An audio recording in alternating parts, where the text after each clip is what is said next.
जय माँ समलेई सबको मोर जुहार। आसुन देखमा एटा आम कपड़ा दुकान के पहुँची जाइछुँ कुचिंडार। आ एटा फैंसी साड़ी माने देखुछुँ कलर कलर केते डिजाइन डिजाइनटा। ई साड़ीटा बहुत बढ़िया लाଗୁଛି गाजर कलर अच्छे आउ तार आँचलटा भी देखुन केना छै भरी दिमी देखबे केते बढ़िया कलर अच्छे कॉम्बिनेशन तार बढ़िया। आ एटा त्रिवेणी दुकान ने आम घिनुछुँ काकी संगे आसिक बाछुछुँ। आउ ई शाड़ीर डिजाइन थी अलगा कलर आम एटा मिटू कलर दुईटा शाड़ी धोलुँ। तापरे एटा देखुन केतनी केते कपड़ा माने पूरा थाक भरी जाइछे। भाई माने बसिक आमको देखौछन मन के मन।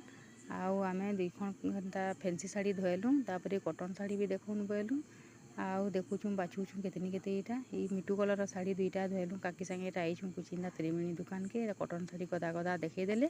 कॉटन साड़ी पे आमे बाछि पकालुँ आउ दुईटा आनलुँ सेति ब्लाउज पीस अच्छे रेट भल लगाले त्रिवेणी दुकान ने क्वालिटी रो सामना थी अच्छे त्रिवेणी दुकान। आउ देखुन एटा आसिक बिल बनाउछन भाई माने एटा रोड है बाटर दुकान रो परा। आ इटा देखुन केते केते कपड़ा अच्छे आ भल रेट लगैछन आपण माने भी आबे आ कुचिंडा नु क्वालिटी रो सामना थी अच्छे त्रिवेणी दुकान नु घिनी करी नेबे।